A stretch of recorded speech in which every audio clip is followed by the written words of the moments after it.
네, 안녕하세요. 5월 28일입니다. 네, 또 좋은 주말이네요. 미 증시도 네, 급등으로 마무리되었고, 네, 좋습니다. 다우가 1.76%대, 그리고 나스닥 3.3%대 급등했고요. S&P 500 또한 2.47%대에서 모두 급등으로 마무리가 되었습니다. 일단 네, 어제 물가 지수가 발표가 되었는데, 뭐 2개월 연속 네, 하락세를 보이면서 조금 인플레이션 정점 기대감이 조금 부각이 되었다고 합니다. 그래서 이러한 이슈 부분으로 미 3대 지수 모두 급등으로 마무리가 되었고요. 일단 유럽 지수도 뭐 강보합, 영국인 강보합, 프랑스 1.64 그리고 독일 1.62%대에서 모두 상승세로 마무리가 되었습니다. 뭐 나스닥 그죠? 간만에 일단 21선 위로는 올랐었습니다. 조금 이제 바닥을 그죠. 지금은 조금 내 상승 초입이긴 한데 또 일부 전문가들은 아직 바닥 확인은 안 했다라고 또 이야기하는 전문가들도 있고 또 어떤 전문가들은 그죠. 어느 정도 또 바닥은 좀 확인된 듯하다라고 또 서로 엇갈리는 의견은 항상 있는 사항이지만 또 그런 의견도 있습니다. 그래서 또 인플레이션 뭐 이슈가 더 부각될 때마다 주가에 대해 주가에 대한 부분은 변동성은 키울 수밖에 없겠죠. 일단은 다행히 그죠. 나스닥 21선 위로 올라서면서 3일 연속 3일 연속 양봉으로 마무리가 되었습니다. 뉴욕 증시 인플레 정점 기대감에 급등해서 뭐 테슬라도 7%대 급등을 했다고 하는데요. 네, 미국 상무부가 공개한 4월 개인 소비 지출 물가지수 PC가 3월에 이어 2개월 연속 하락세를 이어간 것으로 확인되면서 인플레이션이 정점을 찍고 하강 중일 것이라는 기대감이 네, 주가 미 3대 지수를 모두 급등시켰다고 하고요. 월가의 공포 지수 또한 네, 큰 폭으로 또 떨어졌다고 합니다. 일단은 뭐 전문가들, 네, 월마트와 타겟의 기대 이하 실적이 최근 주식시장 폭락세를 방아쇠를 당겼지만 이번 주, 네, 노드스트롬, 메이시, 네, 달러트리 등 여태 소매 업체들이 기대 이상의 실적을 공개하면서 그동안의 비관이 지나친 것이음을 투자들이 깨닫게 됐다라고 분석을 하고 있는 상황인데요. 네, 아직 그죠? 지금 현재 상황으로서 급등한 부분 과매도 상태에 이르렀다고 판단이 되어서 이제 급등 사항은 나온 사항인데 일단은 네, 아직은 조금 더 봐야 될 듯합니다. 뭐 아무튼 다행히 그죠? 다행히 아까 21선 나스닥이 21선 위로 올라섰죠. 3일 연속 일단 양봉이 나오고 있습니다. 롯데가 네, 뭐 바이오 사업 진출한다고 이제 뭐 일주일 전부터 이야기가 나왔죠. 롯데바이오로직스, 삼성바이오처럼 키운다라고 하면서 국내 공장 후보지 뭐 세네 군데 정도 검토하고 있다고 합니다. 뭐 송도냐, 충북의 오창이냐 또 여러 군데 검토를 하고 있다고 하고요. 신공장 건설에 1조 원 정도를 투입하겠다라고 합니다. 생산 설비 규모는 10만 리터 이상이라고 보분이 하고요. 미 CDMO 기업이죠. 네, BMS 지금 딜 클로징 중이라고 합니다. 그래서 롯데 뭐 5년 내 성과를 내겠다라고 해서 삼성 바이오로직스를 뭐 벤치마킹으로 하고 있다고 하는데 일단은 뭐 전체 부분 자체가 그죠. 아직은 뭐 CDMO 사업 쪽에 대한 시장 전망 자체가 워낙 커진다고 하죠. 그래서 실질적으로 지금 약간 공급이 지금 못 따라간다라고 이야기를 하고 있습니다. 롯데가 바이오를 미래 먹거리로 선택한 것은 시장의 불균형을 해소하겠다는 취지에서 시작됐다. 꾸준한 글로벌 신약 개발로 항체의약품 위탁 개발 생산 기업들의 가동률은 높지만 생산 시설 부족으로 수요와 공급 간 불일치 문제가 이어지고 있다는 이유로 뭐 아무튼 CDMO 사업에 진출했다고 하는데요. 일단 전체 뭐 CDMO 사업이다 아무튼 네, 뭐잘 그죠. 제약 바이오 섹터다 뭐 아무튼 큰 그림상으로는 호재 부분이니까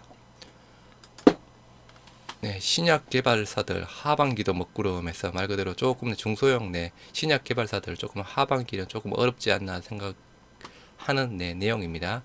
뭐 이 부분은 그죠. 신한금융투자에서 뭐 제가 신한금융투자 우리 탑픽 종목으로 셀트리온 헬스케어 올라온 보고서를 네, 영상으로 올려드렸던 사항이었죠. 그 내용에 대한 부분입니다. 신약 개발사들의 부진이 하반기에도 지속될 것이라는 전망이 나왔다. 외부 자금 수요에 의지해 사업을 하는 특성상 금리 상승에 취약하기 때문이다. 자금 수혈이 필요 없는 회사는 괜찮죠. 현금 창출 능력이 있는 전통 제약사 바이오시밀러 의료기기 관련주는 추천 업종으로 꼽혔다라고 하면서 제약에는 대웅제약, 바이오는 헬스케어, 신약 개발 쪽은 레고캠 바이오, 미용에는 제이시스 메디칼, 뭐 루트로닉, 덴탈에는 덴티움 등을 이야기를 하고 있습니다. 그래서 아까 말씀드린 대로 신한금융투자 보고서, 일단 우리 헬스케어에 대한 보고서 영상으로 올려드렸던 사항이었고요. 바이오주 이번엔 대박 날까 해서 뭐 대목 앞두고 공매도 기생이라고 하는데, 그죠? 6월 달에 일단 대목이 있죠. 6월 1일 미국 류마티스 학회, 6월 3일 미국 임상암 학회 아스코, 그리고 바이오 USA 등등해서 앞으로 또 하반기로 갈수록 또 여러 또 학회들이 많이 있습니다. 내달 초에 아스코 개막 앞두고 KRX 헬스케어 지수 3.1% 상승을 했다고 하고, 큰 모멘텀 기대는 어렵다, 옥석 가릴 길목이다 라고 이야기를 하고 있습니다. 굵직한 학회 컨퍼런스 이벤트를 앞두고 제약 바이오 섹터가 강세를 보이고 있다. 하지만 이렇게 강세를 보이면서 공매도도 같이 활발해지는 게 부담이라고 합니다. 항암제 개발을 시도하고 있는 바이오 기업들이 호재성 소식을 전하면서 투자 심리를 자극했고, 이후 6월 3일에서 7일 미국 시카고에서 개최되는 미국 임상종양학회 아스코 연례 학술대회로 관심이 모아지고 있다. 그래서 뭐 기존에 아스코는 지난 3월 개최된 미국 암학회 ALCR과 함께 미국의 양대 암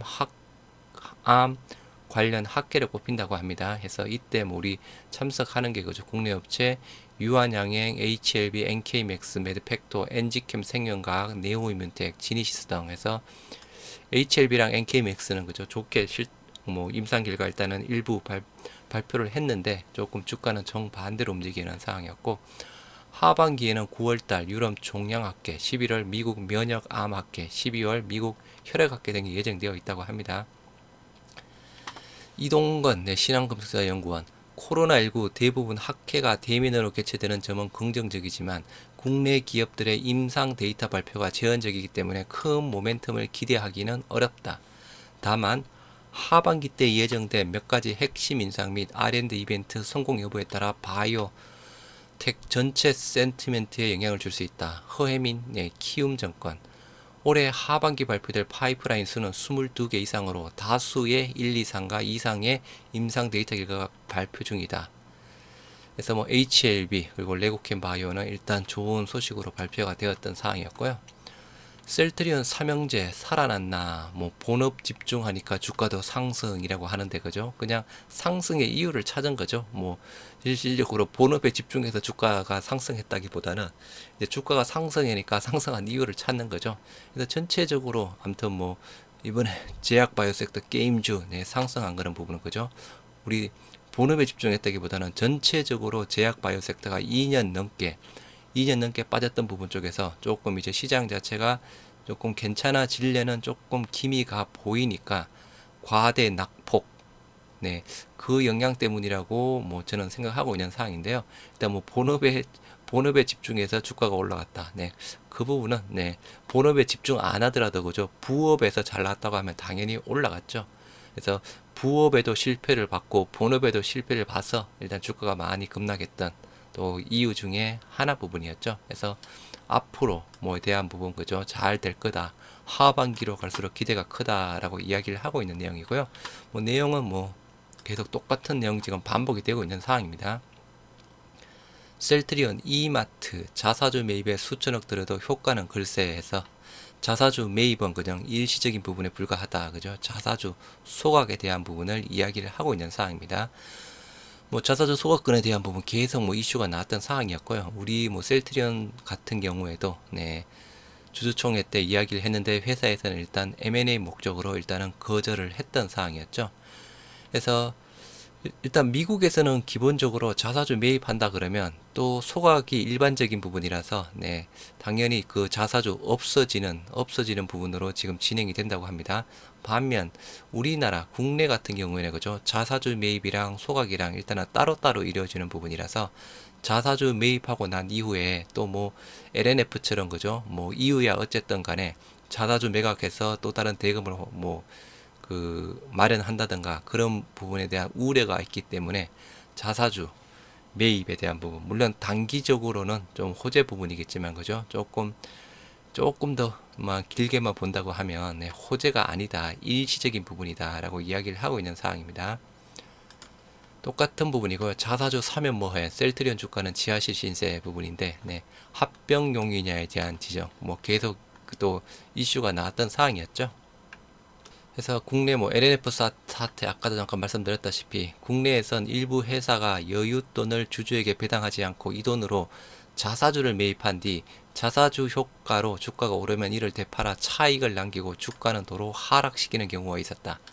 또 인수합병이나 인적 분할 등의 이른바 자사주의 마법을 부려 지배력을 강화한다든지 경영권 프리미엄을 챙기는 등 대주주의 사욕을 챙기는 도구로 악용되는 사례도 적지 않았다. 그래서 우리 뭐 셀트리온 그죠? 자사주를 사들이긴 했지만 소각을 하지 않고 소각 계획조차 밝히지 않고 있어 주가는 여전히 지지부진하다며 이쯤 되면 자사주를 사들여 합병에 유리한 비율을 만들려고 회사 돈을 유용하는 것은 아닌지 의심이 덜 덩조라며 성토하는 목소리가 높다. 당연히 이 가능성이 높죠, 그죠? 이 가능성 충분히 일리 있는 이야기 부분입니다.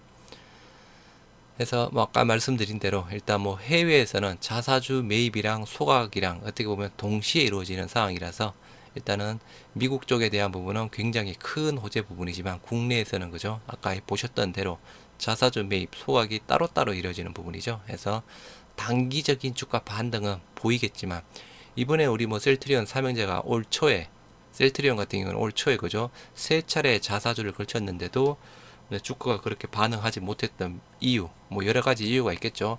자사주 매입, 단기로 진행했던 부분이 가장 뭐 그런 이유도 부분도 있겠지만 시장이 상당히 안 좋았죠. 그게 아무튼 가장 큰 이유라고 보는 사항이고 일단 세 번의 자사주, 주가 방어, 주주가치 제고, 주주가치 제고에 대한 부분도 조금은 목적이 있겠죠. 하지만 3차에 걸친 자사주 부분, 소유장의 담보 비율 부분이랑 합병할 때 유리한 부분, 이게 크게 두 가지 이슈가 아닌가 싶습니다. 네, 여하튼 5월 28일 일단 뭐 해외 증시 그죠? 특히 미국 증시의 나스닥 3.3%대 급등해서 마무리가 되었습니다. 인플레 둔화 우려 부분도 나오고 있는 상황이고요. 물론 향후에 조금 더 지켜봐야 되겠죠. 아직 뭐 인플레 완전하게 둔화가 되었다. 그리고 금리 인상, 뭐 빅스텝, 자이언트 스텝 아직 뭐 확실하게 정해진 부분도 아니라서 조금 더 봐야 되는 상황이겠지만 인플레 둔화 우려, 네, 둔화 조금 우려라기보다는 인플레 둔화 조금 긍정적인 소식이 나오고 있습니다. 네, 좋은 주말들 보내시기 바랍니다. 감사합니다.